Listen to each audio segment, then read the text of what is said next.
Hello, everyone, and welcome to this fifth session of Core Enaction Semester 4, in which we will be working our way through the final chapter of The Embodied Mind by Varela Thompson and Rosh. So we reach the final chapter and one of the most crucial aspects of the enactive approach to cognitive science.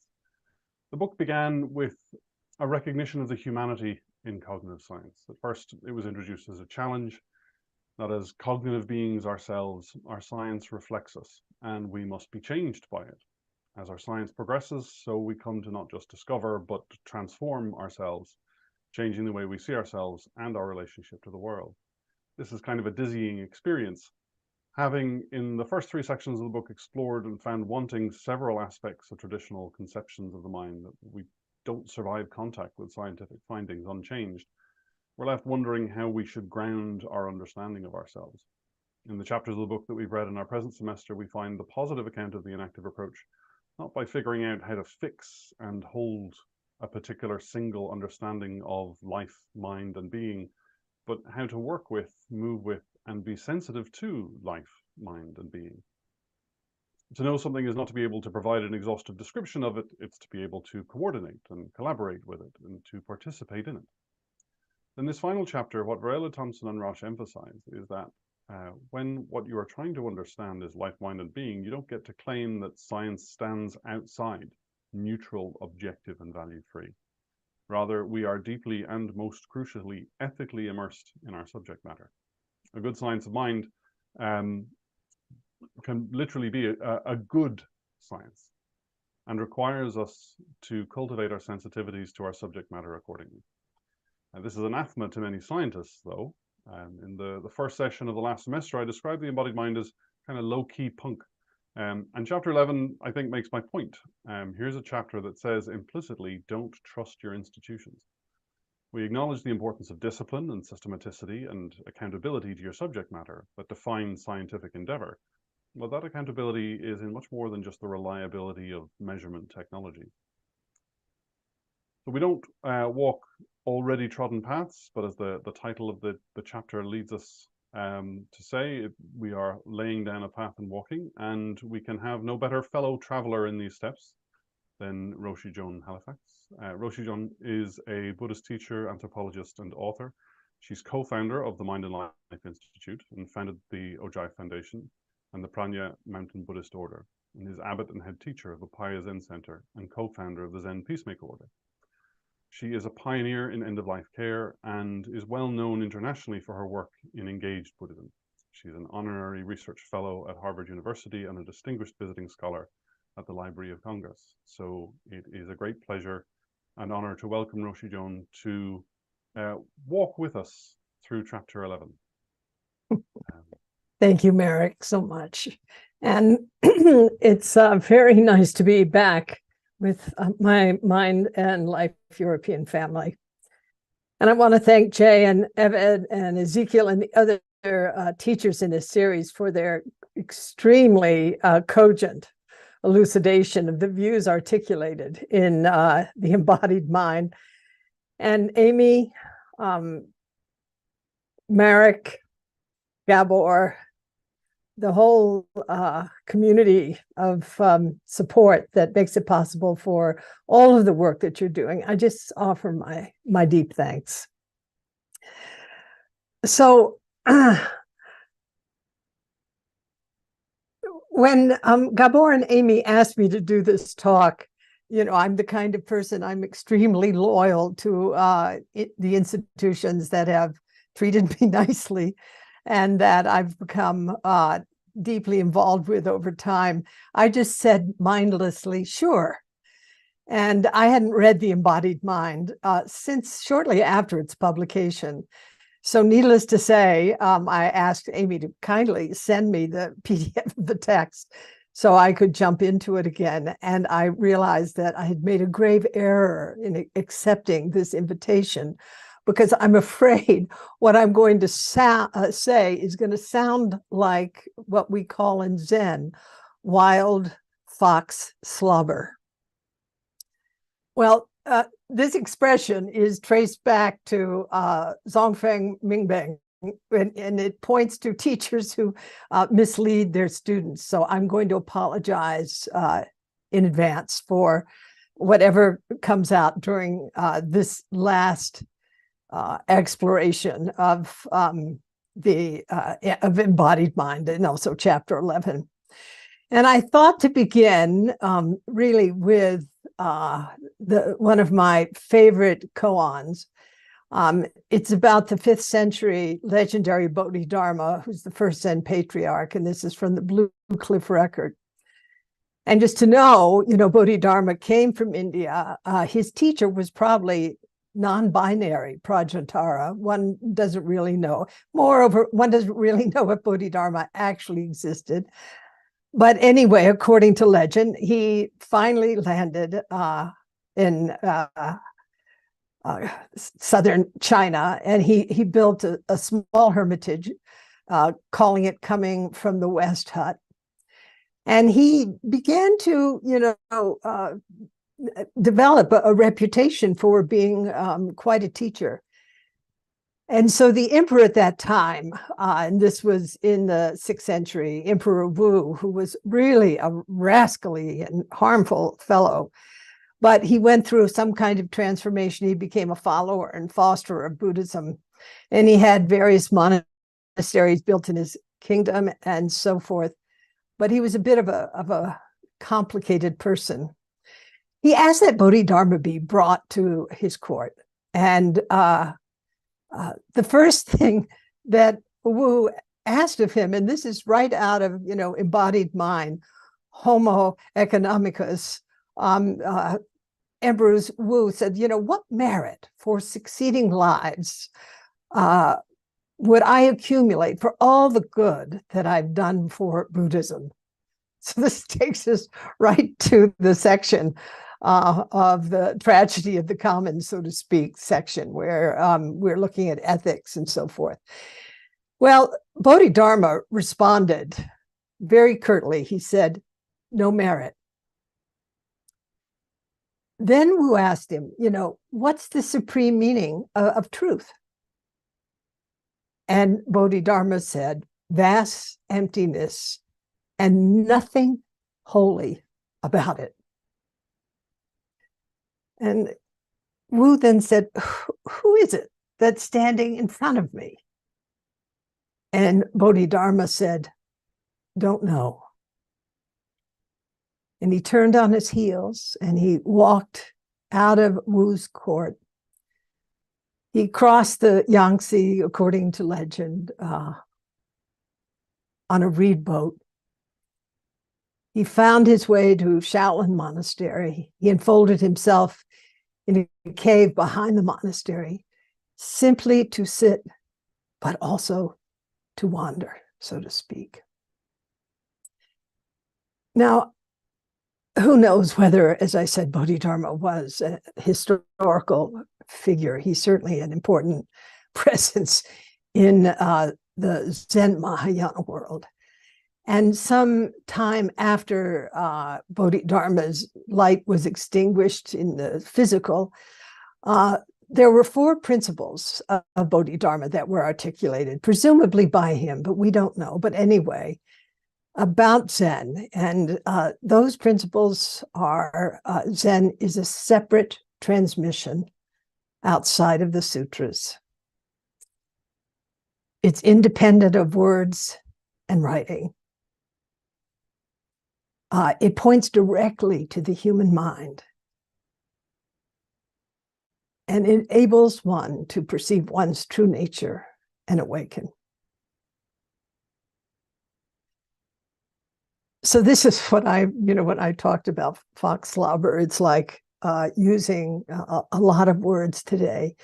Some of mine, some from Ev, Cisco, and Eleanor, as a way to explore, from my point of view, where I sit as a Mahayana practitioner, the view that emerges from the experience of practice, which I feel deeply influenced the thinking, feeling, seeing experience articulated in chapter 11.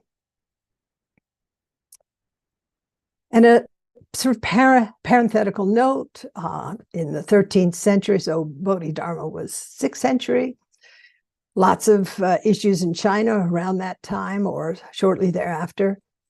But Ehe Dogen brought the Soto approach, which was based on the experience of what's called silent illumination, that is the interdependence, interconnectedness of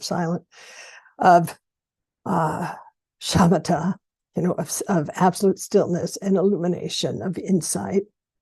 So he brought this approach, which we know from Ehe Dogen, also from, of course, our own practice of shikantaza.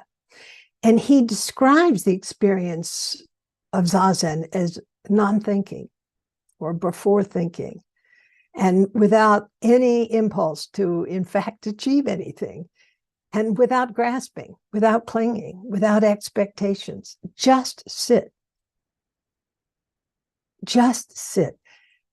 And also in that process of just sitting, the experience of being in this deep immediacy, cutting through the intellectual apparatus of our minds to something that is directly real and deeply intuitive.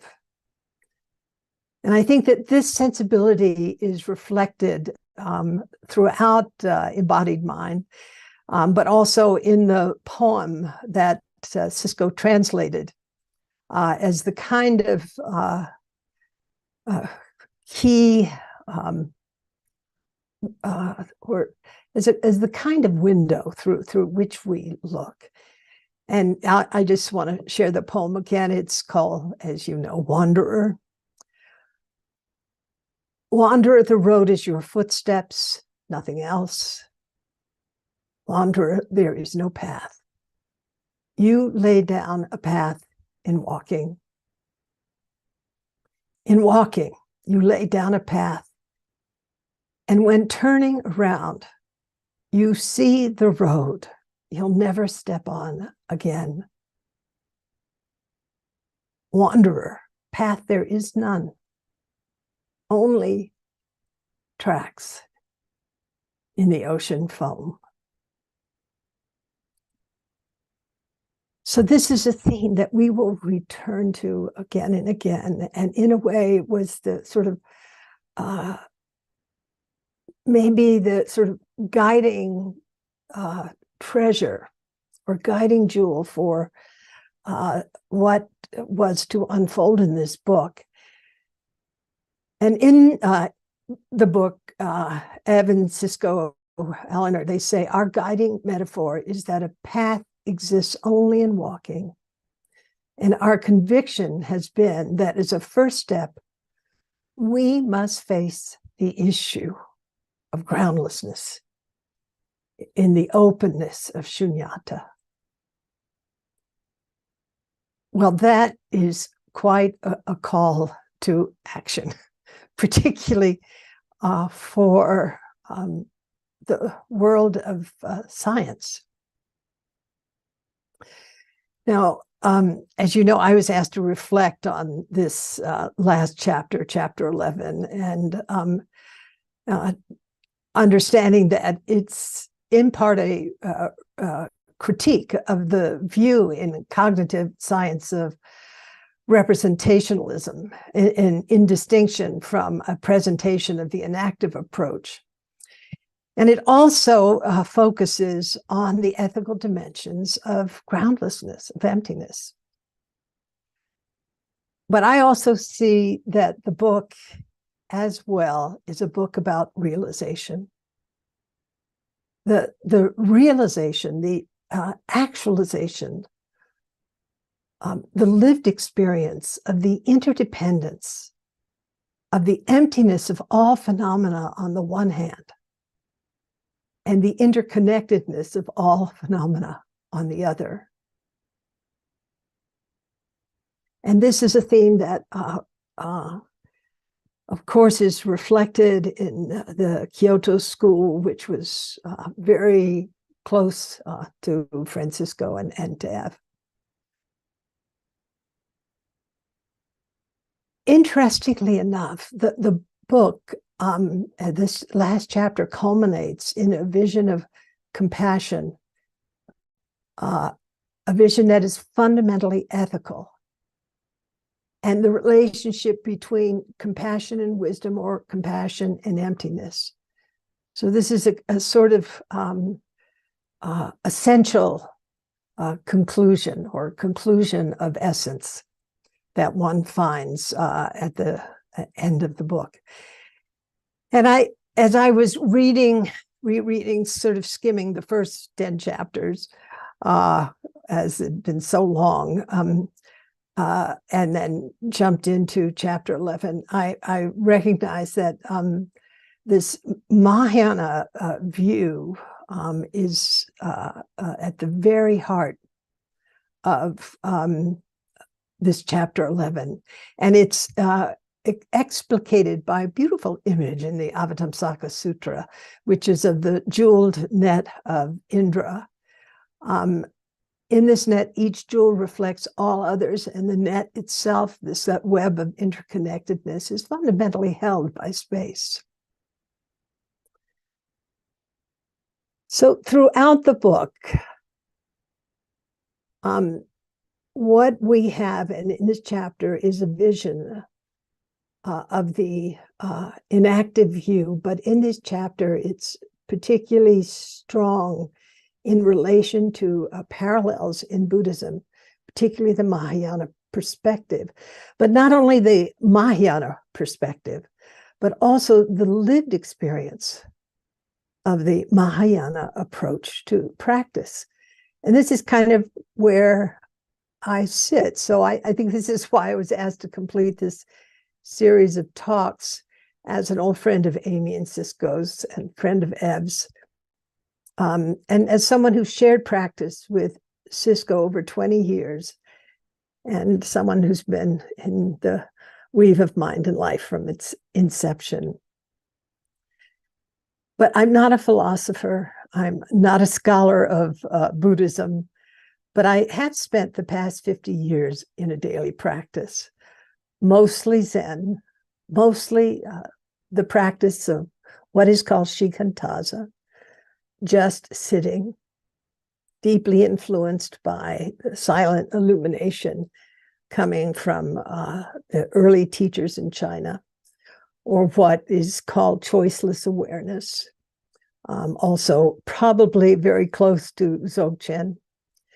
But this practice in Zen shifted for me in a very interesting way when I began to spend more time with Tibetan teachers. And I realized that it was important to directly perfume shikantaza with the cultivation of bodhicitta. This is a process that I learned from my good friend Chagdu Tulku Rinpoche, the late Chagdu Tulku Rinpoche. And I was introduced also to this view by Trungpa Rinpoche in the early 70s. And I was to discover, of course, that this view is reflected in Zen throughout our liturgy and the literature of Zen.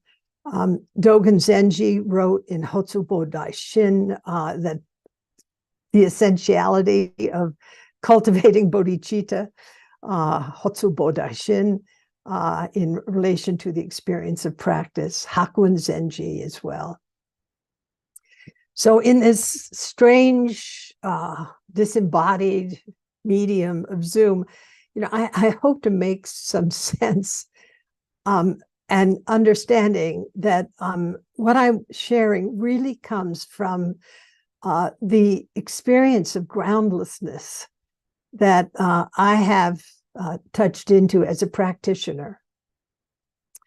I also want to use a little bit of Gregory Bateson's game hook metaphor. I remember when I would be with Gregory, he's would talk like a sort of a hunter who enjoyed putting, well, this concept is here, and this concept is here, and this is concept here. So I want to actually traverse various content areas, really coming out of my tradition, but amplified in embodied mind. Might seem a bit random, but I also give all of us listeners the opportunity to discover the patterns that connect in the work that is shared in the embodied mind. So early in chapter 11, what we have is the views of Nishida Kitaro shared, but also understanding that the Kyoto school and Kitaro's views seem to, in a very interesting way, prefigure some of what we find in the enactive perspective articulated by Evan and Cisco. And last April, I was in Kamakura and I visited Nishida's grave above Tokeiji, which is a nunnery for women who are escaping or were escaping abuse. This is kind of an interesting place for Nishida to be buried. And very close to his grave was the grave of D.T. Suzuki. I bowed and offered my respects to these two men, one of whom primed Zen in the West in a really significant way, and the other who was responsible for the Kyoto School of Philosophy, a school that was influenced in a very interesting way by Zen, and also a school that was of great interest to Cisco. And parenthetically, Suzuki and Nishida-san were classmates, and they deeply touched each other's lives. So Nishida's unfolding of what he called pure experience reflects in a very interesting way the experience that we know in our school of Buddhism as awakening, as a lived experience of non-duality and non-conceptuality. And later he expressed this experience as seeing without a seer, hearing without a hearer, meaning a kind of direct and unfiltered engagement with things as they are, with so-called reality, prior to personal or reflective consciousness, mediating the experience of this moment. And I think that this is this view that Nishida opened up for us is wonderfully articulated in the Embodied Mind. And also his philosophy of so-called nothingness, not nihilism, but nothingness, articulates the notion that we have in our Mahayana perspective of reflected in core Mahayana texts,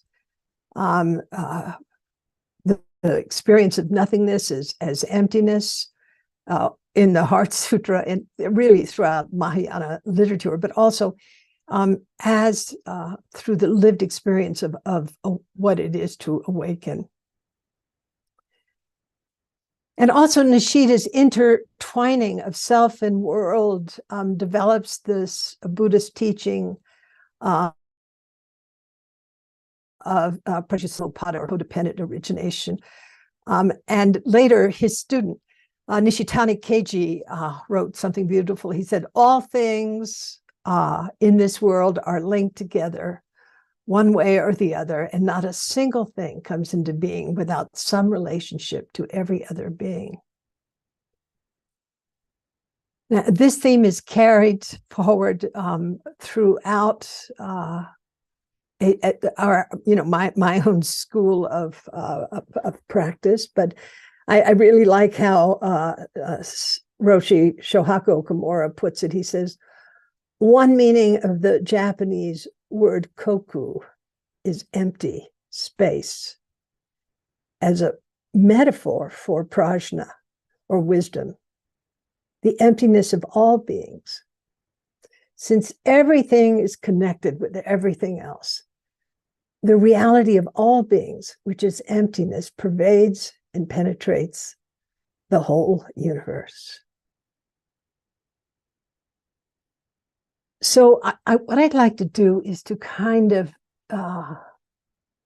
unpack a little bit of how this view of emptiness and interdependence shows up in our tradition. And it's quite interesting.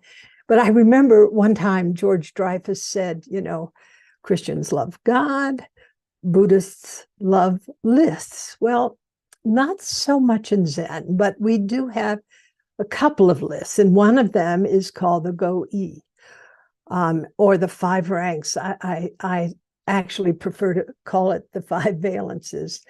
And this is this conceptual framework that is posed in part through koans, and it's associated with the teachings of Zen master Shitu and also Dongshan, founder of the Soto school.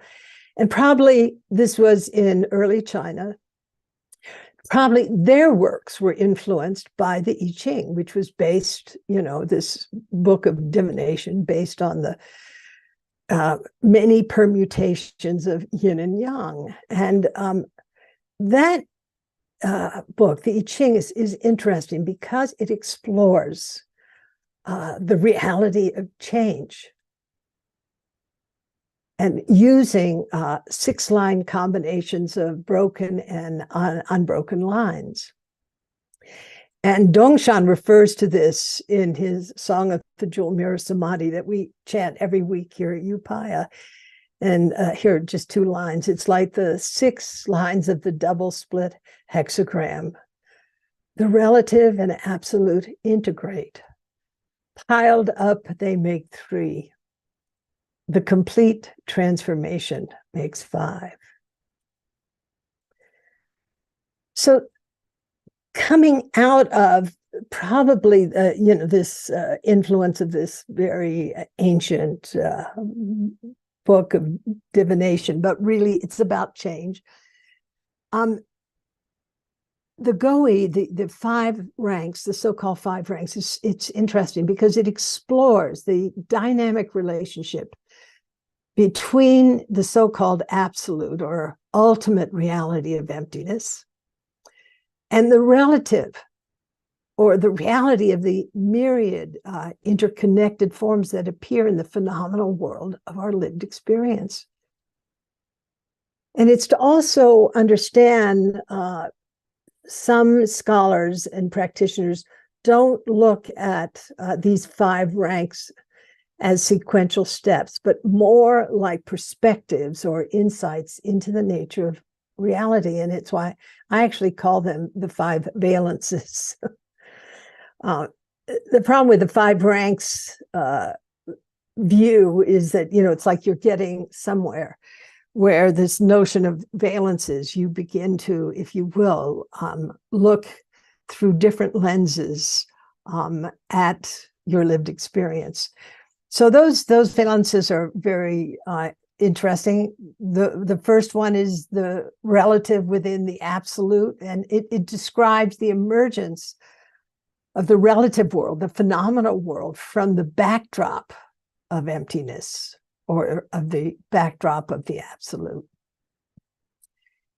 And then the absolute within the relative, well, from the point of view of this valence, one realizes that within the relative world, absolute truth is always present.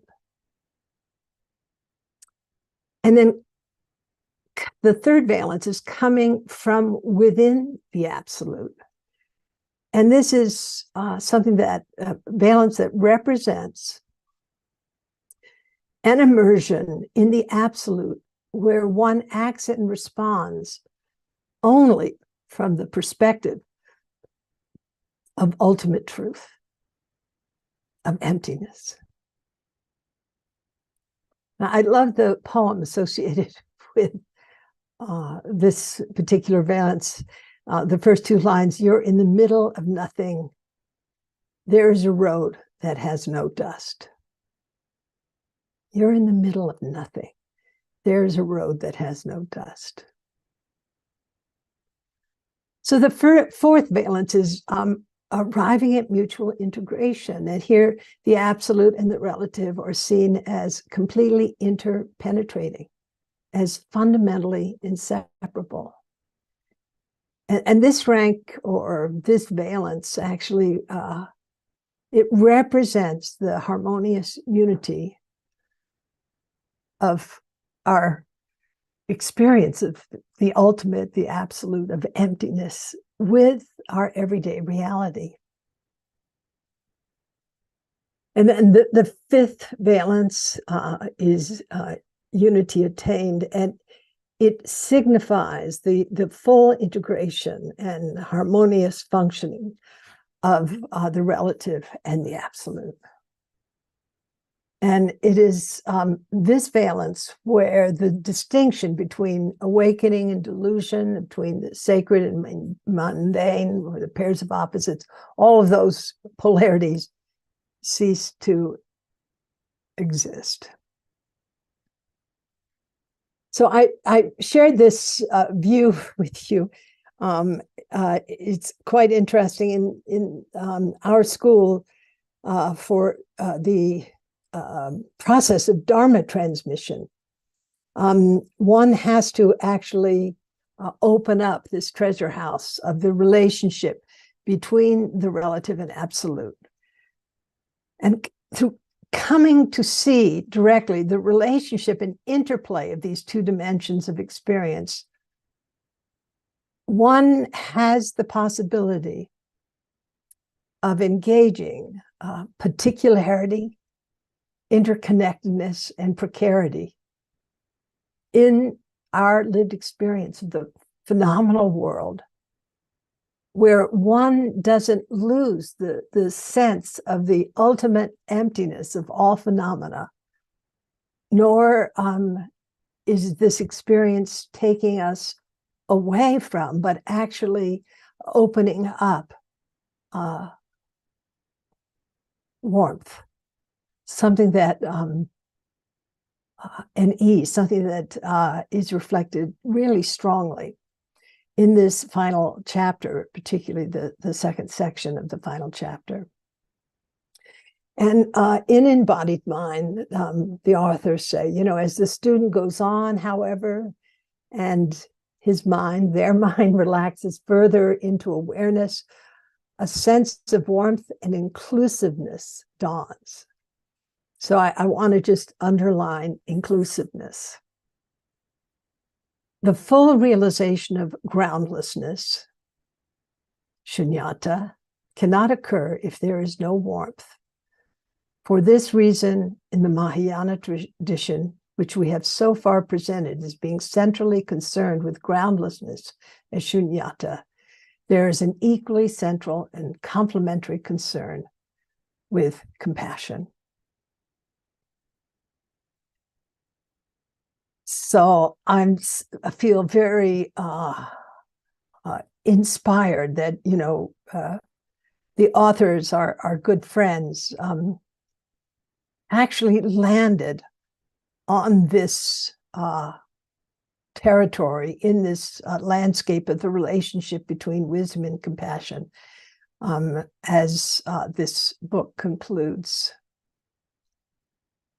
In the book, Evan Sisko, quote, Nagarjuna, for example, states in one of his works that the Mahayana teaching has an essence of emptiness and compassion. The full realization of groundlessness cannot occur if there is no warmth. So I just want to go back to the five ranks, because the five ranks aren't, as I said, ranks from the point of view of many practitioners and scholars. There are different views of reality. And these valences could be articulated as a kind of enlightened view, and that is the seeming paradox of the ultimate and relative, through the medium of practice, begins to soak into or emerge from one's lived experience.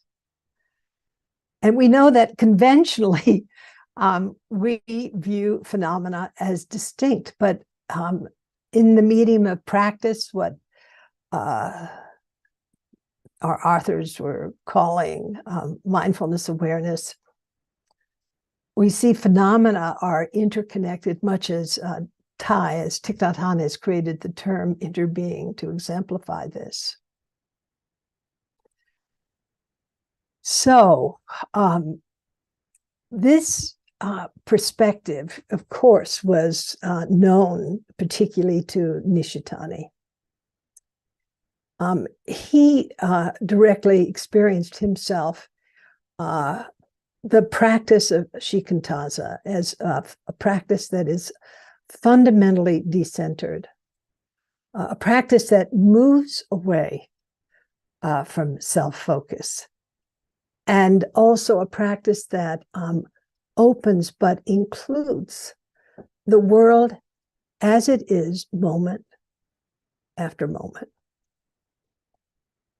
This is so close to what my third Zen teacher, Glassman Roshi, would talk about in terms of the three tenets. You know, he articulated the first tenet being with not knowing, very much in the spirit of Bodhidharma, don't know, not knowing, that kind of radical openness, unfiltered experience of this moment as it is. And the second tenet that Glassman Roshi spoke to was bearing witness, and this doesn't mean bystander, it's really a samadhi. It's this non-dual relationship with things exactly as they are. And the third is compassionate action, very much in the schema of what Evan and authors and Cisco unfolded so wonderfully in this chapter. So in the book, causes and their effects, things and their attributes, and the very mind of the inquiring subject and the objects of mind are each equally codependent on the other. Nothing can be found that has an ultimate or independent existence. Or to use Buddhist language, they write, everything is empty of an independent existence, for it codependently originated. So they nailed it, in my opinion. It's such a clear explication on the relationship between these interconnected domains, the domain of the wave and the domain of the water, not one, not two.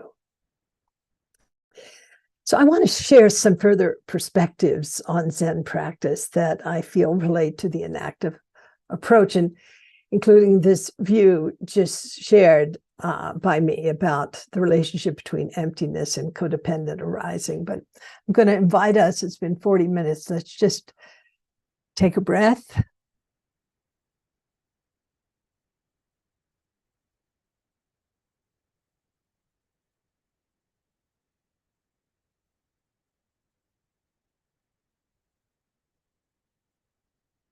Thank you.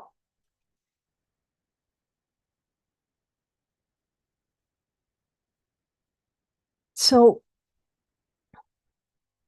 there's a really powerful view in this particular Mahayana approach in Zen of actualizing that the practice is fundamentally embodied, it's direct and unmediated, it's intimate in the sense of connected or open to or bearing witness or not separate from. It's spontaneous. It's unprescribed. In other words, you know, there isn't a step-by-step operating manual. In fact, in my first decade of practice, my first Zen teacher never gave one word of meditation instruction. It was through direct practice realization. It's also to say that the experience of practice in this context is braided through our sense fields and braided with the very context of our lived experience, including the intertwining of social, cultural, environmental, and the situational landscapes that we're embedded in. And it also involves the direct experience of our sensory ecology, and that we are woven with the very streams of life that support us. As Ehe Dogen wrote in the Genjo Koan, to forget the self is to be actualized by the myriad things. In other words, what our authors were pointing to, but also really, I'm completely in the bias of my own school of Buddhism, so I apologize. We can't be separated from the details of our lived and immediate experience. And this experience is fundamentally characterized by the realized interplay of the relative and the absolute, of codependent origination and emptiness. But talking about it won't get us there, and writing about it is like the finger pointing at the moon, because always in the Mahayana world that at least I've been diseducated in, one doesn't use conceptual tools in order to come home to what is in our lived experience. So we can say that the practice, and this is reflected in Embodied Mind, he says it's not about looking for, as Francisco has written elsewhere, it's about letting come. It's not about grasping, which was a frequent focus in Embodied Mind. But nor is it about contriving through forms or techniques, but as Uchiyama Roshi put it so wonderfully, it's about opening the hand of thought and including everything into our lived experience in a non-grasping way by realizing ease in the midst of radical uncertainty, in the midst of the realization that there is no reference point, there's no ground that we can stand on and feel this is it. So in the chapter, Ed, Cisco, and Eleanor touch into Nishitani's perspective, and they write the Japanese adaptation of mindfulness awareness, in which Nishitani was raised. This uncertainty is called the great doubt.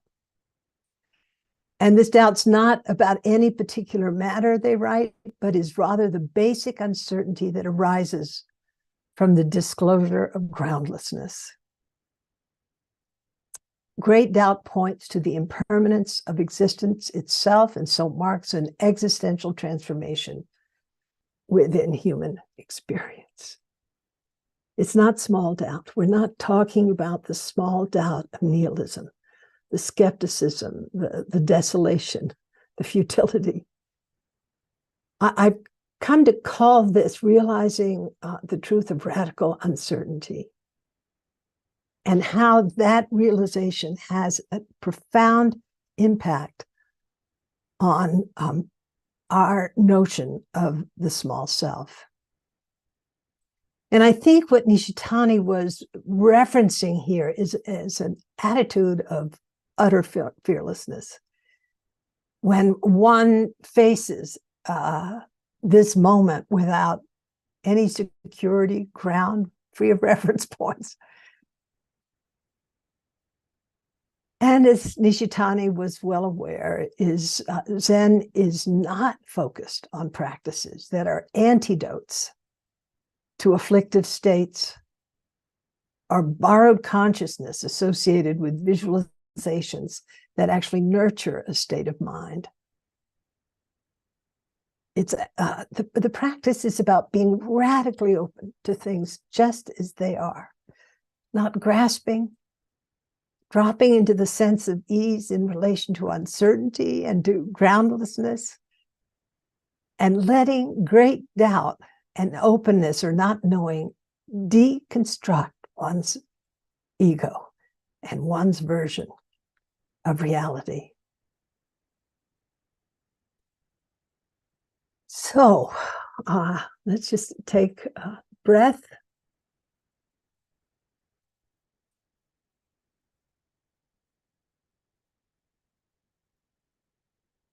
And then knowing that from this point of view, practice makes it possible to experience the self as not localized and as emerging and including by opening beyond its constructed boundaries.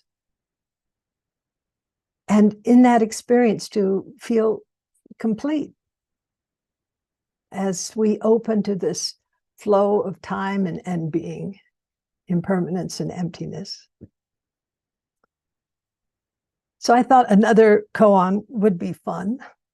This is case 20 from the Book of Equanimity, very favorite koan of many. So Dizang asked Fayan, "Where are you going?" And Dizang was the abbot of a small monastery out there in the bush, but a very astute one, to say the least. Fayan actually had come from town to just educate the country monks. But Fayan realized that Dizan had some kind of understanding. So Dizan said, "Where are you going?" And Fayan said, "You know, I'm wandering aimlessly." And then Dizan said, "Well, what do you think of wandering?" And Fayan said, "I don't know." And Dizan said, "Not knowing is most intimate. Not knowing is most intimate." And here the word intimate or intimacy is pointing to this non-dual wisdom, the experience of groundlessness, of radical inclusiveness, of emptiness. So just looking at the time, I want to share a few things about Dogen, and then I want to talk briefly about ethics, the three sort of lenses, ethical lenses that I think are interesting to consider in relation to the book, and compassion. But anyway, in this undivided notion of our practice and our life, Ehi Dogen from 13th century, he wrote, "On the great road of Buddha ancestors, there's always unsurpassable practice, continuous and sustained. It forms the circle of the way and is never cut off. Between aspiration, practice, enlightenment, and nirvana, there's not a moment's gap. Continuous practice is the circle of the way. This being so, continuous practice is undivided, not forced by you or others. The process of continuous practice confirms you as well as others. It means your practice affects the entire earth and the entire sky in the 10 directions, although not noticed by others or by yourself. It is so." Wow. So I want us to move now to intention, which was brought up in a very powerful way in this chapter 11. And to understand that from the point of view of the Mahayana tradition, which Francisco was very familiar with and practiced, needless to say, both mindfulness, smriti, and heedfulness, appamada, and the intention behind actions, understanding this is really important.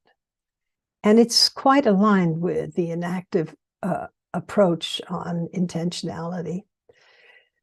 In Embodied Mind, they write, the ethical dimension of ego and egolessness are at the very heart of the Buddhist tradition. So this few words is on the section called Ethics and Human Transformation. And to digress from the book for just a moment, but to just say that from the Buddhist perspective, intentionality and motivation are really important, and they're different.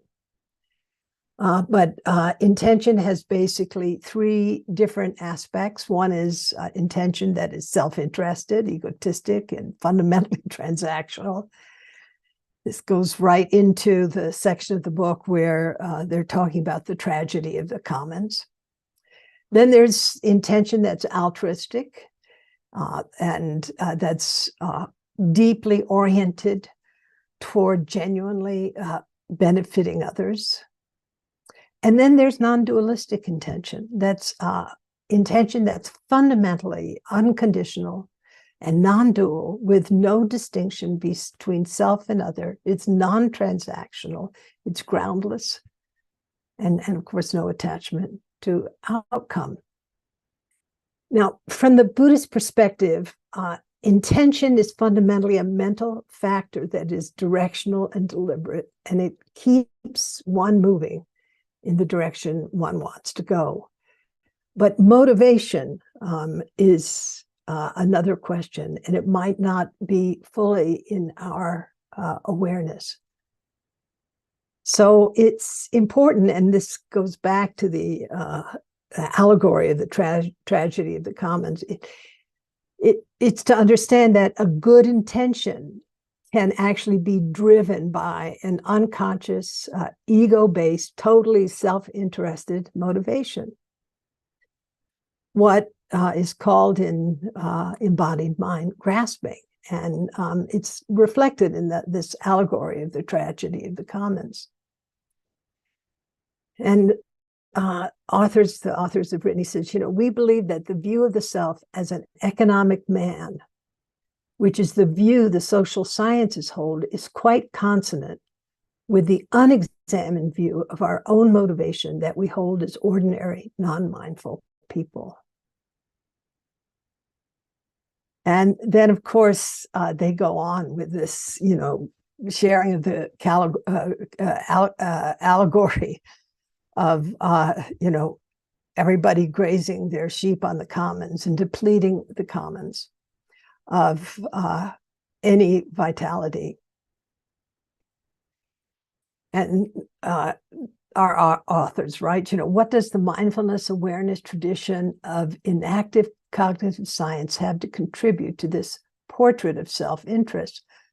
And they say the mindful, open-ended approach to experience reveals that moment by moment, this so-called self occurs only in relation to the other. So we're coming back to this notion not only of mutuality, but of codependent origination.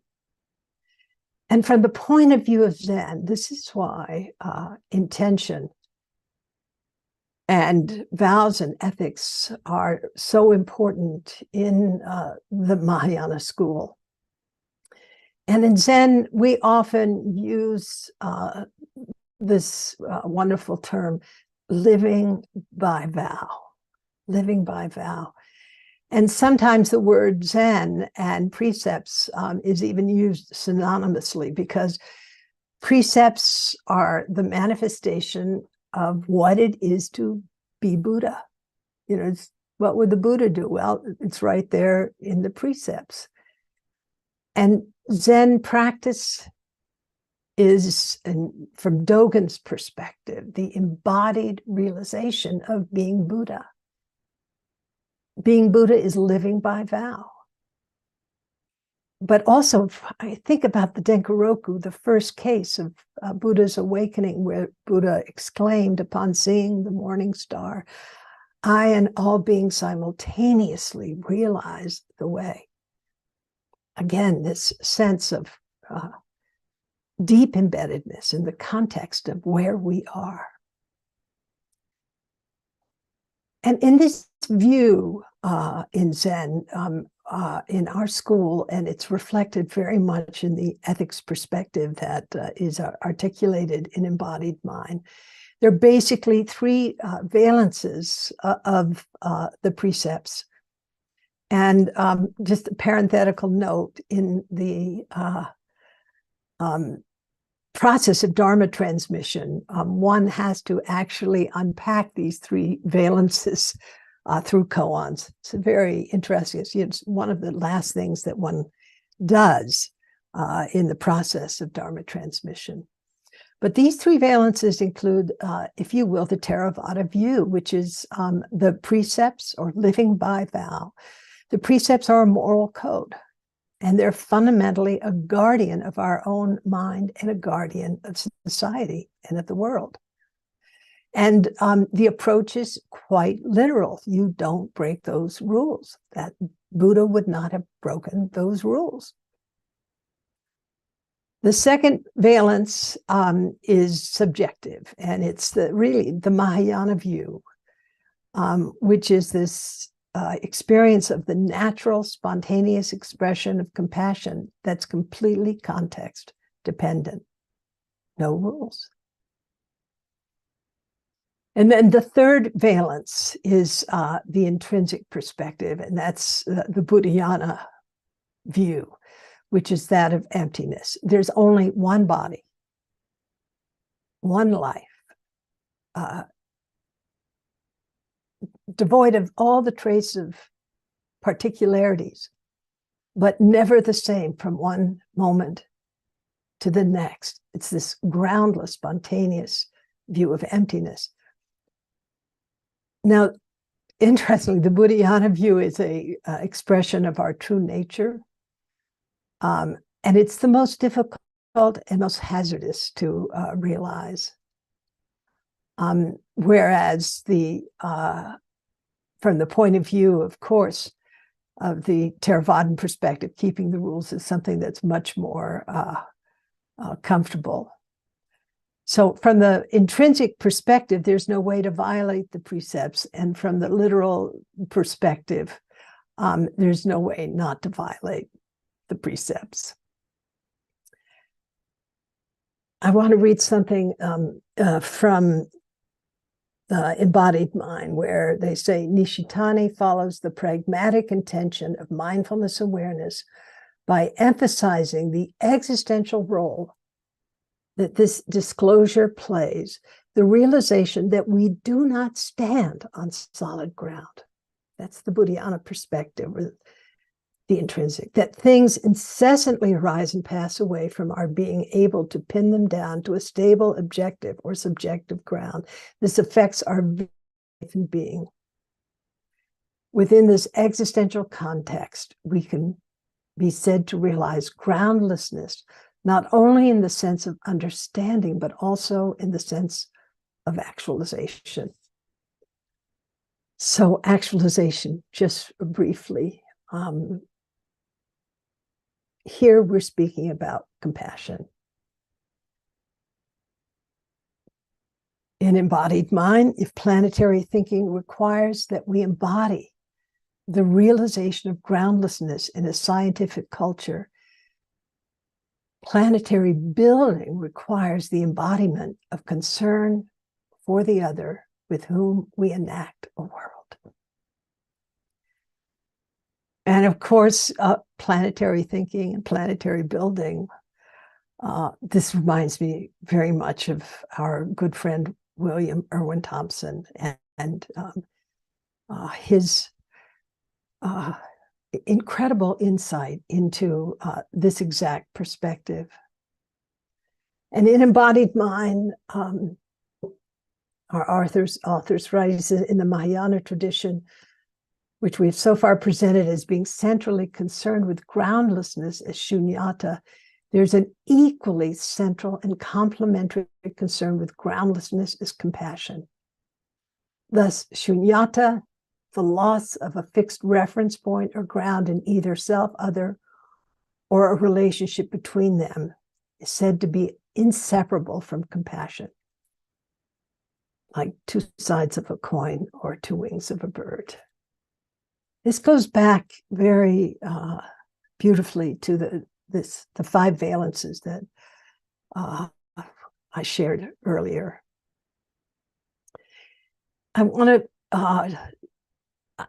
I gave this talk on inactive compassion, I don't know, 6 months or a year ago, so I don't feel the need to go into that content again because it's accessible and we're after the hour. I just want to share a couple of more things.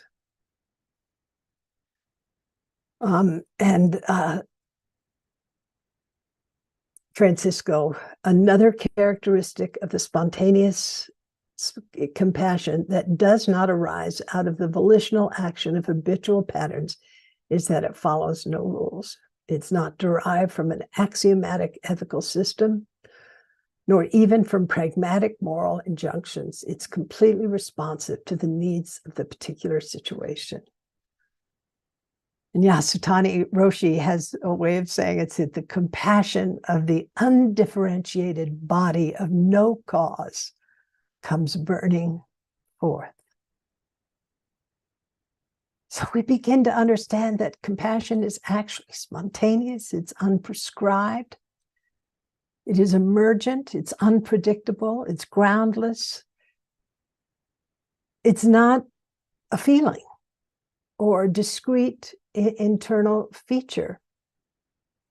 And from this perspective, one can surmise that compassion is dispositionally inactive. And so to finish my talk, what I'd like to do is to turn to one more koan. And this is, again, from the Mahayana perspective.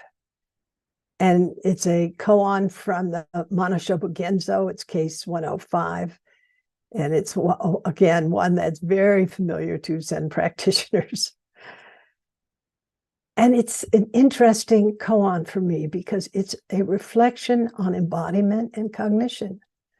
Really, from Ezekiel and Evan in a recent paper, the body is as adaptively autonomous and therefore sense-making. And so let's just touch into the koan and also Dogen's gloss at the end, just to finish up. So this is an exchange between probably two brothers. Yunyan is the younger and Dao Wu the more senior. And Yunyan asked Dao Wu, how does the Bodhisattva of great compassion use so many hands and eyes? And Dao Wu said, it's just like a person in the middle of the night reaching back in search of a pillow. This is a wonderful image, I feel. It's just like a person adjusting their pillow at night. Free of mediation, of impulse, of whyness, conceptuality. Reaching back into the absolute in an uncontrived, unpremeditated manner. Well, Yunyan said, I understand. And Dao said, well, how do you understand it? And Yunyan said, all over the body are hands and eyes. And then Dao said, what you said is roughly okay, but it's about 80% of it.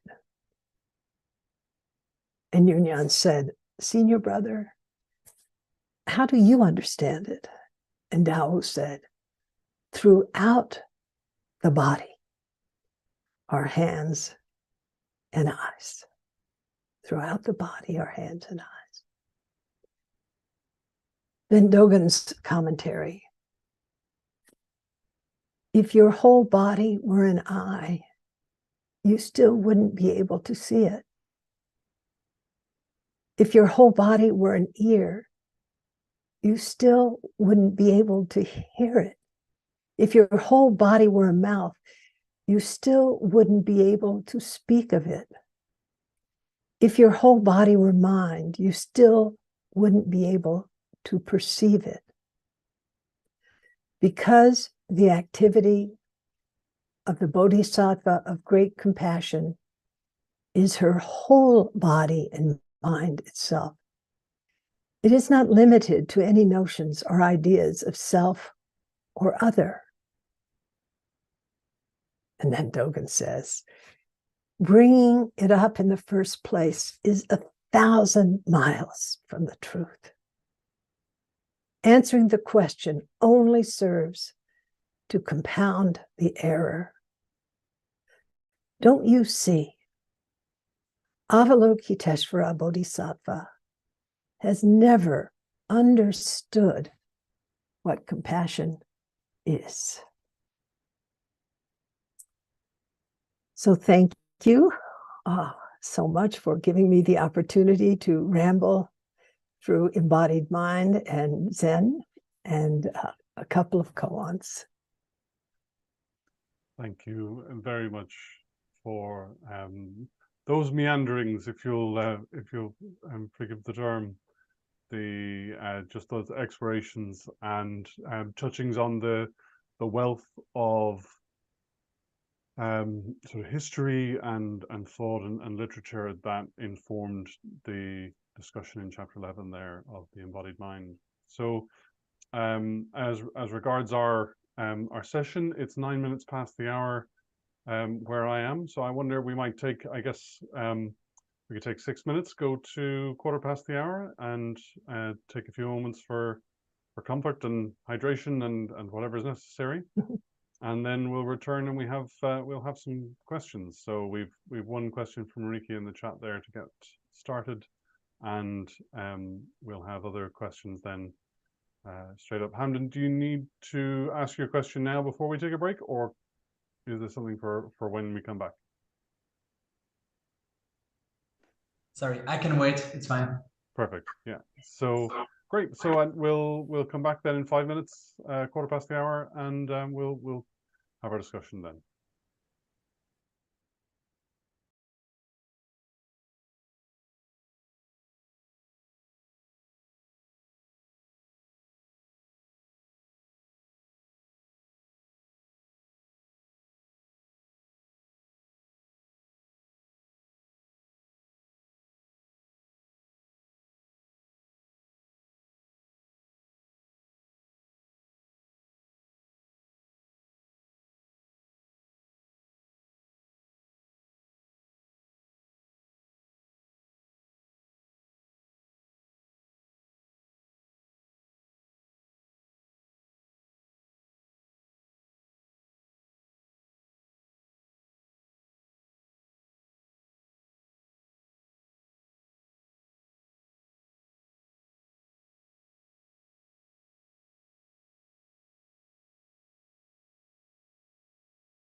So welcome back, everybody.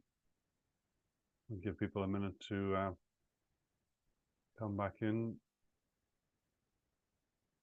Hamden, you can kick things off there if you'd like. If you'd like to ask your question now. Yes, thank you. So, first of all, thank you very much for this beautiful lecture. There was a lot of interesting teachings and stories in there. And in my mind, I divided them into kind of two groups. And they are like two interpretations of emptiness, or the absolute, I would call them. And one of these interpretations sounds a lot like, I would call it the no mind or egoless perspective of the absolute. And it sounds like here we are supposed to lose our ego or give it up completely in order to somehow reach this absolute. And the other interpretation, you can interpret it the same way, sort of, but within this other interpretation, the idea is that it's the one of the bodhisattva, basically, that you explained last, in which the oneness or the compassion that unites all of us and the emptiness that is leaving the ground, so to speak, open for it to keep evolving, keep moving, are seen as united in one. And for me, the main difference between the two is that in the latter version, we can see ourselves when we reach this absolute stage as the absolute. So we are not just giving away our ego, but we are in return receiving, so to speak, the absolute ego, if you want to call it ego still. When obviously it's two different things, and at the same time, it's the only way, so to speak, to explain the relation between the two, to explain consciousness or the mind, or however you want to call it, as a part of that absolute. So I was just wondering, basically, about whether you see these two as distinct, or whether you actually allow this latter position to be actually part of the first, and whether basically the reason why you phrase it often as not knowing is basically to keep people away from or shy people away from attaining a too big ego or something like that. Well, also, I'm getting feedback. Anyway, also this sort of not knowing is most intimate, or beginner's mind of Suzuki Roshi, or not knowing of Sansanim, Glassman Roshi, or before thinking of Dogen. You know, all of this points to this experience of where we relax our conceptual framework. You know, we're still there as sensory beings. We're still in the phenomenal world where, you know, a bomb can eliminate our life in an instant. A truck can run over us. Cancer diagnosis can destroy our life or not. So, you know, we still, and this was the thing about the 5 ranks, why I didn't like rank, because you're sort of climbing toward the, you know, Buddhayana perspective. And I just don't like that perspective. I don't think it's congruent with practice, and also with the view in early Buddhism. And that view is that these are valences. It's like I said about the 3 precept valences, you know, the literal, the compassion-based, the Mahayana-based, and the Buddhayana-based. They're like diopters. And it's interesting. So in the experience of deconstructing our views, what can happen is, if you will, a kind of clarity that is groundless when these 3 diopters intersect. It's, you know, we're so we feel like we have to either be at A or B or C, but actually there are 3 lenses. And in the experience of awakening, it allows us to see reality clearly as not separate from the particularities of our lived experience, the total slipperiness of it, and so forth, in relation to this background, or the fundamental weaving with spaciousness.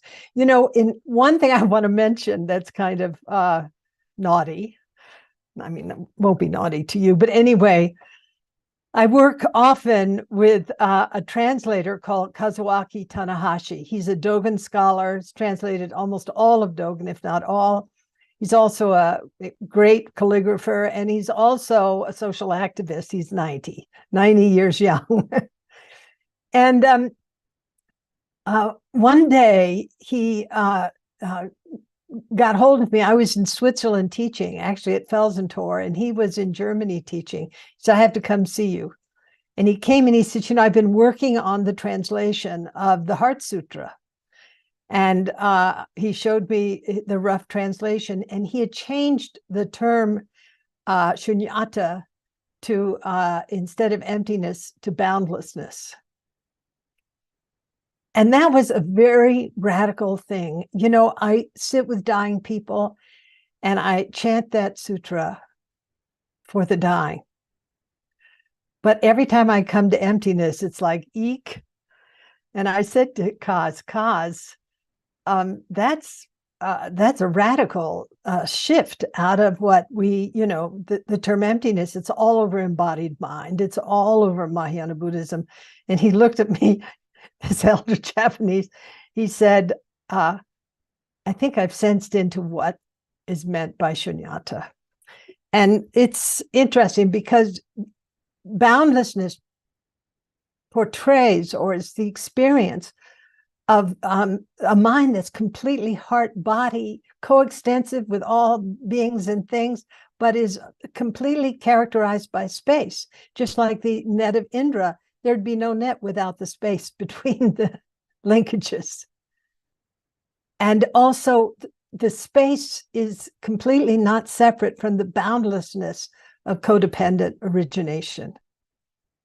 And it's like we want to kind of dissect it's either or, but it's actually lenses that when they collapse on top of each other in our experience of deep practice or a moment, who knows where or what, it's this clarity, it's this kind of brilliance, it's fearlessness, there's the feeling of warmth. It's, as I've seen it in our Zendo here at Upaya, when people have that moment, it's laughing and crying. So anyway, that's just a feeling I'm trying to give you. I hope it's helpful. Yes. Thank you very much. I feel like you've been getting at exactly what I want to convey with the idea of boundlessness. Because when emptiness is conceived as boundless, then I think a better translation, even in our Western context at least, is infinity. Because then we conceive of it as not like our own bodies, or like anything that we are conceiving, or any concept that we are imagining. Because when we are imagining that concept or holding it in our mind, then we do so only for a finite amount of time. Whereas emptiness is actually boundless, is actually infinite. And so I want to suggest, please. Nice. So that's why I want to suggest to actually keep insisting that egolessness is not just giving up something, because it sounds a lot like we are supposed to get away from this reality. Yeah. But on the other hand, when you read Nagarjuna, for instance, he makes it very clear that for him, emptiness or nirvana, the achievement of nirvana, and conventional reality are one and the same. And nonetheless, he stresses the difference that conventional reality, or at least all things within it, are becoming, and therefore they also cease to be, whereas the same conventional reality viewed from the perspective of emptiness is infinite. It doesn't change. It is always the same. And I feel that the term emptiness is just supposed to convey this sameness of it, that there is no change to reality being infinite. It keeps being infinite. So that's just my 2 cents. Well, thank you. I think it's better than 2 cents. So thank you so much. It's 3 cents. Yeah. Let me ask you a question. As you were describing this view that you've just articulated, what was your experience? Well, the experience, I like that you asked this kind of question, because for me, it's not different from the thought. So I feel like the experience comes only with this thought, because the thought is one of understanding the unity between everything. And with it comes immediately the compassion for everything, because now I don't identify as me anymore. I identify as the whole. Like when you identify like with these pronouns, right? Like she, her, then I would like to use the pronoun absolute spirit, because it's just one absolute. This is wonderful. I'd love to hear what your practice is, if you have one. Well, when it comes to practice, I feel that there's a lot of roads that lead to the same thing. But when I focus on emptiness, what it means for me while practicing is that I just try to avoid thinking of anything in particular. How But do you do that? well, I close my eyes, I sit, and whenever thoughts come into my mind, I realize that they come into my mind, and then I'm telling myself to stop thinking them. Well, that's very hard to do. It's very hard to do, yeah, but it gets you can't easier tell your over thoughts time. to stop. I mean, I can't infinitely stop it, because I am part of this infinity that is becoming, and so as soon as I stop meditating, I've already kind of lost this game. And Yeah. oh, that's a shame. I think she just dropped out. Oh no, No, I'm here. Oh, I see. Someone else dropped out then. Okay. Yeah. But I mean, for me, it's part of the definition of when you talk about enlightenment. That's why for me, it's more of a concept view, because you can only understand it. You cannot become this oneness forever. And my best example for this is the Bodhisattva idea, because in the Bodhisattva idea, he stands at the last step and he doesn't go through the door until everybody has managed to achieve his step. Right. So I feel like the door behind, which he could pass through, or which is said that he could pass through, is more like an illusion that is supposed to get people up to his step. But actually, he's well aware that only when everybody reaches his step, this is what enlightenment actually looks like, or this stage in which, because we are all part of it, of this one absolute, if we haven't all reached this insight, then, well, none of us can be enlightened. Is that right? That's how I see it, because that's why when I am enlightened, I need to convince everybody else to be on my view. Actually, to change. If now you're scaring me. I mean, I said it. Well, one of the Bodhisattva stories is again Avalokiteshvara went around all the earth, gathered up all the suffering beings, put them on a raft, went to the other shore to liberate all from suffering, turned around and saw that the world had been repopulated by suffering beings, and broke into 10,000 pieces in order to continue to serve. In other words, that's just another view. No, I feel like this is exactly bringing my point across. It's not another view. It's exactly the same view, because it's not possible to actually achieve this state, and nonetheless you're supposed to strive for it. Thank you. Well, it's a kind of an Sorry. Okay. Thank you. I'm just aware that there are other hands up and there are other questions, so it would be wonderful if we could. But thank you very much, both of you, for this rich discussion. Aida, your hand is up there, and we have another question in the chat from Marika too, if we get time. So, thank you very much, Joan Halifax, Roshi. Really wonderful, heartwarming talk. Really wonderful. I just wanted to mention two things. The first one is I love this expression boundlessness, and thank you to Cass for this translation of the word emptiness.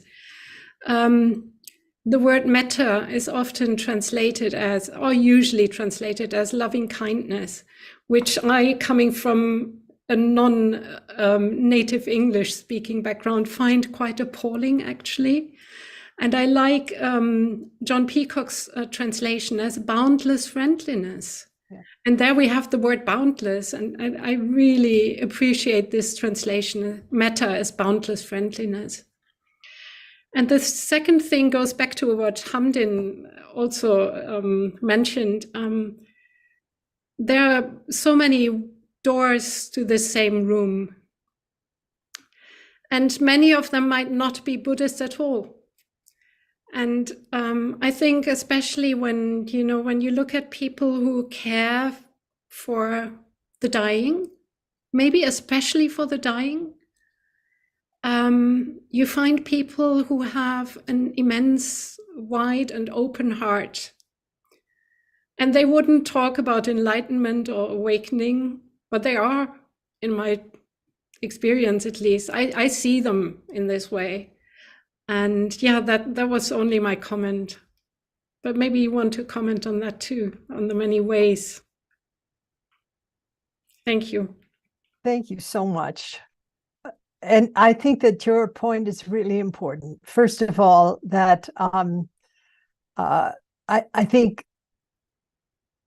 because of my own experience in the mid-1960s of being a social activist and feeling very morally outraged by what was happening in our government, but also our history of racism and genocide. When I discovered Buddhism to be also a path that had to do with understanding the nature of mind, and also that from the point of view of my own work as a social activist, that the contemplative aspect and the social engagement aspect were not separate from each other. And John Donne and Dekila Chonyalpa and I had just a weekend on Bodhisattva's activism. So that thought is very much my foreground. And I completely agree with you. Every person's path is unique. And I think that is really captured in, the Machado Varela translation. We lay down a path in walking. Buddha was not a Buddhist. Christ was not a Christian. Each individual has their own karma, their own situation that is unique to their experience. And that experience can give rise to grasping, to greed, hatred, delusion, to, horrendous cruelty, or it can be the way that we open ourselves to ease and to joy and to love and care and compassion. And what I was saying about intention and motivation, which is very wonderfully articulated in Embodied Mind, I think it's important to make a distinction between intention and motivation, and to understand from the point of view whether you're, a Palestinian in Gaza, an Israeli in Israel in the middle of this war, or whether you're binary, non-binary, whether you're old, whether you're meeting death, with pain that is intractable. Each person's experience allows for a kind of uniqueness, is their path. And so much of what happens from my point of view as a social activist is, as Dogen says, words can turn the destiny of a nation. How do we meet the truth of suffering in others, whether it's a dying cancer patient or the man on death row? And so much has to do with the sense of our intention and our motivation being mutually congruent. Coming out of boundless friendliness, if you will, and not about proselytizing and saying Mahayana or Buddhism is the way. The way is the way that you're on. Each individual is on. What I have enjoyed about Buddhist practice, and I think Francisco felt very much the same, is that in a way it's philosophically and scientifically very accessible to Western ways of thinking, oddly enough.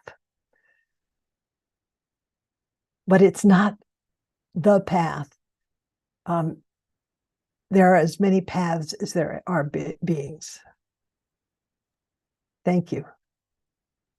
Thank you for that Roshi Joan. So we have a couple of comments lined up. Amber wanted to come in with a comment, and then Hung Yu has his hand up there. So if we might start with Amber, with yourself. Hi. First of all, thank you, Joan. There's a phenomenon that happens, I feel, when you're around meditation teachers, when the dust settles just by talking to them or hearing them speak, and I felt like that was transmitted virtually. So I appreciate it. The comment I had was more around the discussions around oneness and unity. And when I hear maybe some views on it, I have a inclination to want to go back to the fact that a sense of self, I see at least, is sort of a form of sense making. And it's something that is dropped. There's not a oneness that is accessed per se, but the way that a phenomenological, or the way the phenomenology is given, it's about the givenness of it, is not in relation to self anymore. And that tailgates pretty nicely off what you just mentioned about how there are many paths.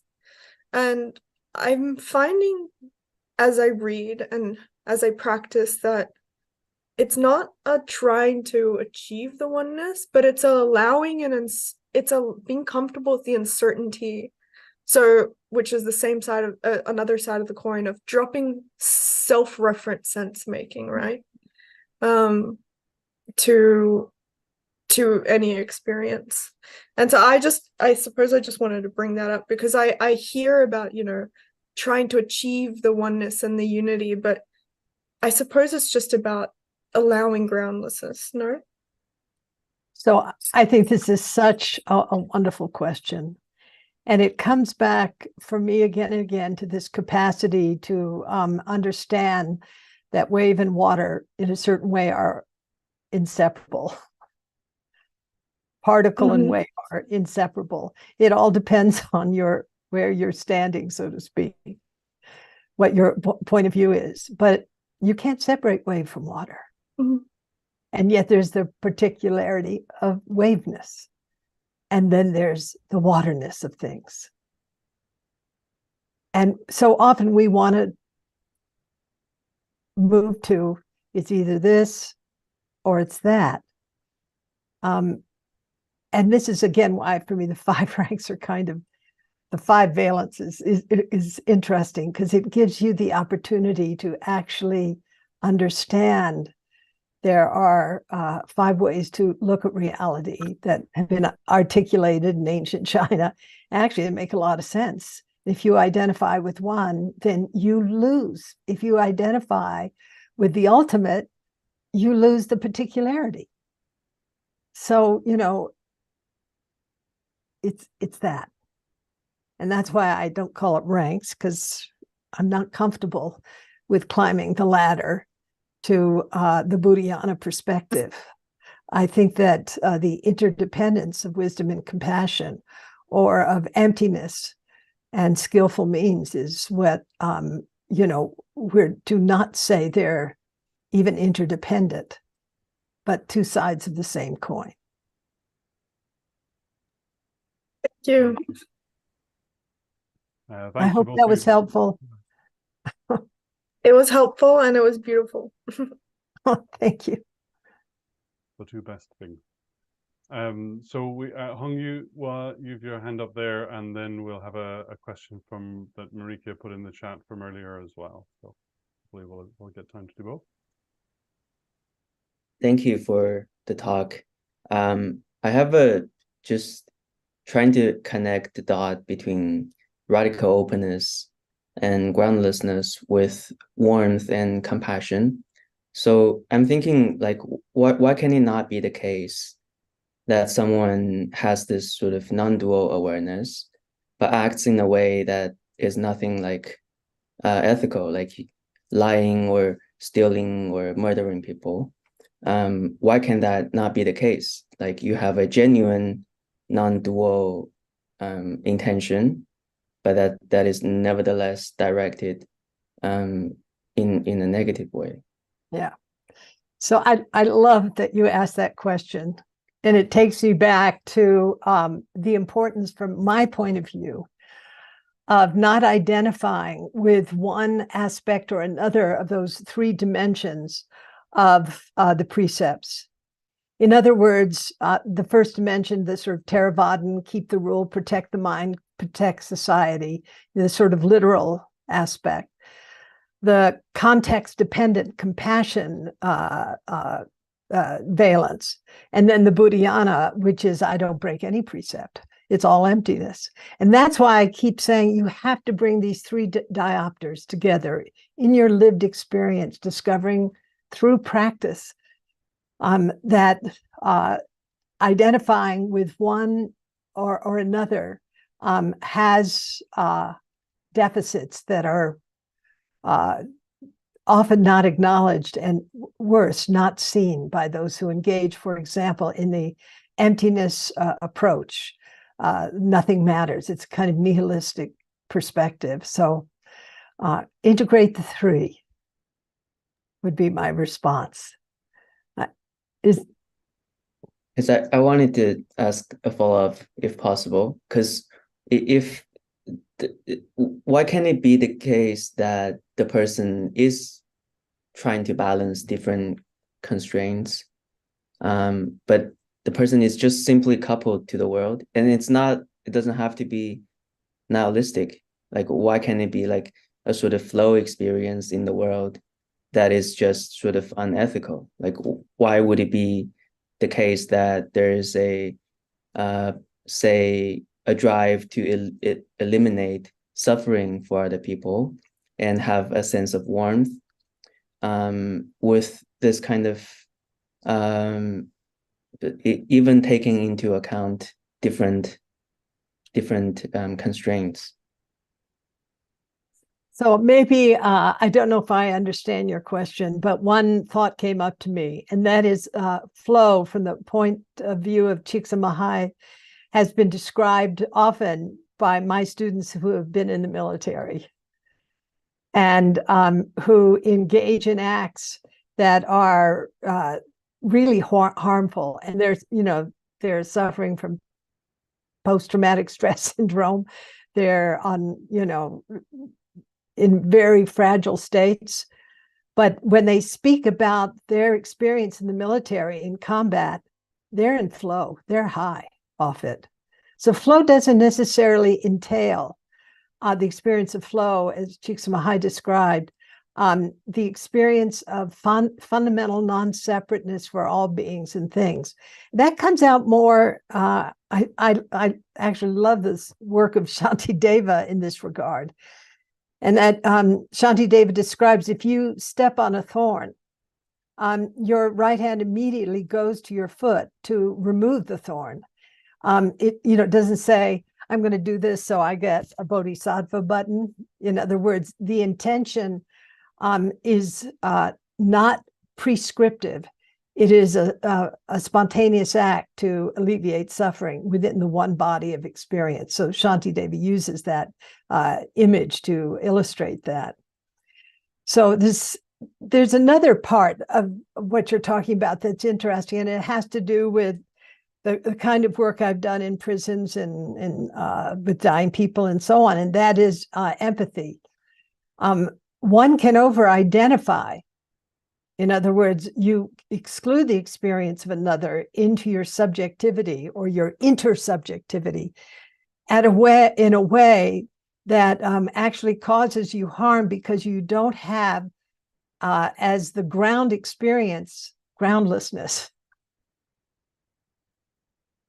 So you begin to become vulnerable and fragile as a result of, quotes, your one body experience, because of over-identification with the phenomenal world. But that over-identification causes problems for you because you have no sense of groundlessness or emptiness or the truth of impermanence and so forth. Thank you. Well, thank you. Thank you both for that. So to follow up, we've a question that Marika put in. She wasn't able to stay for the discussion, but she'll be following it on YouTube later. And I think in many ways, actually, it's kind of complementary to Hongyu's question, which is, she first says, thank you very much for this beautiful and poetic talk. But the question regarding the radical uncertainty that you were talking about, and how is it that, how in this radical uncertainty do we find an ethics? How do we know what is compassionate? So I think we have touched on this, your answer just a moment ago, and with some of the other things that you said, and Marika gives the heartfelt context here that I think we're all very aware of. So I find this particularly confusing in the face of wars that we currently have going in the likes of Ukraine and Israel and Gaza and so on. So Mara, can you give me the question? Sorry, just the question again is, in this radical uncertainty that you were talking about, how do we find an ethics? How do we know what is compassionate? Mm-hmm. So I think this relates back to the wonderful question that Hongyu asked. And it is, you know, I can say from the point of view of my experience in coming alongside dying people, that experience has been, you know, such a powerful teaching, because objectifying the dying person's experience is mutually alienating, if you know what I'm saying. Over-identifying with the dying person's experience actually is mutually disrespectful. It's disrespectful to you and to the other person. And in relation to radical uncertainty, how does an ethic arrive out of that? The ethic really is one's capacity to respond in a non-separate way to the arising of phenomena moment by moment, in a way that, you know, I always say, what would a Buddha do? Or what would a Bodhisattva do? You know, of not being separate, not being contrived. And it's the capacity, we often use this image in Zen of Avalokiteshvara riding the waves of birth and death. It's not to say that the waves of birth and death aren't arising and passing away all the time, moment by moment. But instead of drowning in the waters of birth and death, or of precarity and particularity, one is riding, you know, on those waves, if you will, sort of dancing in the change, so to speak. And I think that's one of, needless to say, dancing comes to mind, so excuse me. That, you know, it's that capacity to be nimble, to be adaptive, to not feel that one is caught in the grip of a prescription of what is supposed to happen, but one sees one's response just like the hand going to the foot and pulling out the thorn. It's a natural response from the basis of nature of our very minds. It's natural. It's non-separate. So it's riding those waves of birth and death. Yeah, that's lovely. And in fact, I was going to offer a question of my own, but you've just answered it, because there's a phrase just on page 249 of the book, in which they write, compassionate action is also called skillful means, or upaya in Buddhism. Skillful means are inseparable from wisdom. So is that so I was going to ask you to unpack that statement for him, but I think you just have. Am I right in that? Well, I think the last part of the last chapter is a real exploration of the interdependence of wisdom and compassion. And, you know, that's, for me, it was so beautiful how Evan and Cisco and Eleanor, kept turning back to Nagarjuna and the interdependence of these two valences. I said, like two sides of the same coin, or wave and water. And identifying just with the wisdom side of the equation, although if you go deep, deep into wisdom, compassion arises. If you go deep, deep into compassion, wisdom is there. But on the sort of superficial sense of things, over-identification with one side or another is, you could call it, has its own problem. And I was just thinking of it, some words from Marpa, who said, non-conceptual compassion. So non-conceptual compassion is, compassion fundamentally without an object and without a program. And so Marpa wrote, non-conceptual compassion and the primordial nature of emptiness are inseparable in the nature of simplicity. And I just emphasize in the nature of simplicity, in the nature of this fundamental openness, unconstructed experience of mind and our lived experience as it is. Thank you. Yes. Thanks very much for that. So we're coming close to the end now, I guess, but we might have time. The brevity has become ever more virtuous. Hamdin, you have your hand up there. Okay, and I do have to go at the hour, so sorry. And forgive my fox slobber. Nothing of it.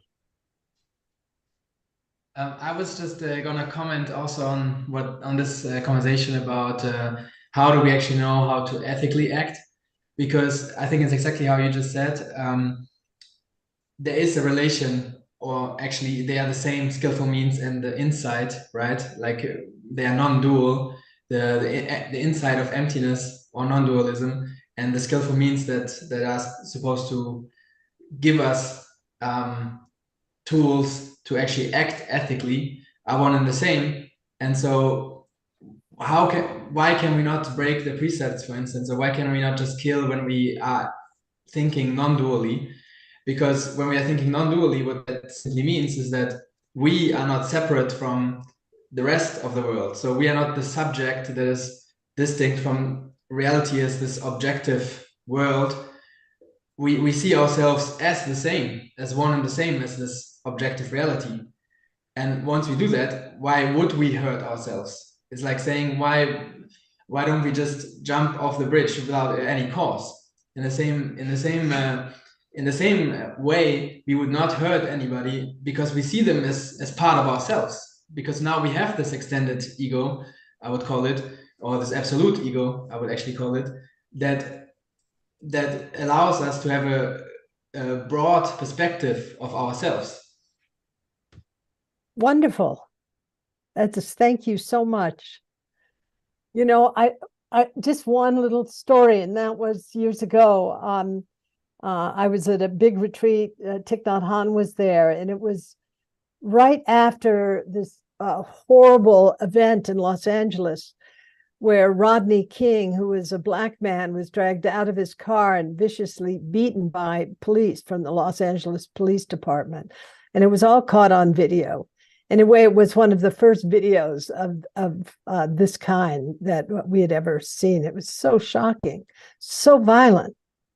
And Thich Nhat Hanh sat up on the stage. There was hundreds of people, in the audience. And he said, I didn't want to come to this country because of what happened to Rodney King. But I see I'm also the policeman. And,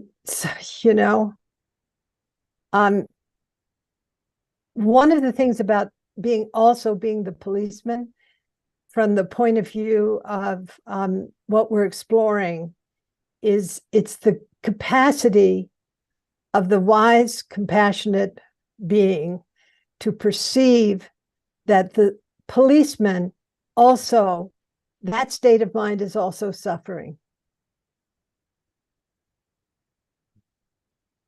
That state of mind is also suffering. So it's the capacity to perceive, past the victim narrative, and to understand the perpetrator also is suffering, but also must be held to account. So I appreciate what you're saying, because this is really, if you're too identified with the Buddhayana perspective without the perspective of what it is to be Buddha, which is to live by vow, and what it is to be compassionate, which is to be responsive to context. Anyway, you're smiling, so what are you thinking? We are just very happy about what you just said, because it reminded us of a very good friend of ours, Ectierso Gonzalez, who likes to say that the colonializer, the colonialized, and colonialization are one and the same. Yeah. So Codependent origination, which is not to say, however, that decolonization in, direct and indirect ways isn't essential, and that truth and reconciliation encounters where one takes responsibility for creating harm, or that the politician or the president who has caused the deaths of many shouldn't be held to account. So anyway, we are pretty much at the end of our time. This has really been fun for me. I want to just drop the word back of Yasutani Roshi, who said, the compassion of the undifferentiated body of no cause comes burning forth. And that is that non-referential compassion that Francisco and Evan and Eleanor were pointing toward, which is unprescribed, context sensitive, and so forth.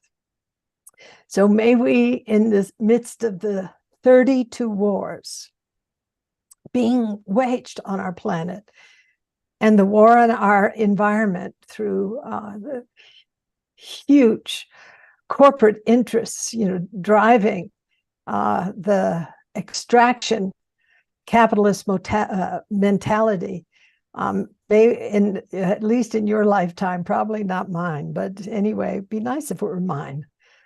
May we awaken to actualize the power of living in a compassion field that is unprescribed and warm. So thank you, everybody. Have a beautiful evening, and I will enjoy the rest of my day. And thank you. Thank you so much for the generosity of your time and for sharing yourself with us today.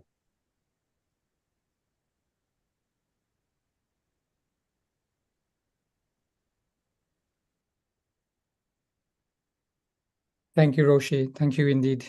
Thank you all. Thank you, Marek, for hosting the meeting today. And we will be back in 2 weeks on December 6th for the final concluding meeting and discussion with all of you here and some of the speakers this semester. So please prepare your questions and ideas and anything that you would like to discuss together with each other and with the speakers present. And we will see each other in 2 weeks. Thanks, everyone.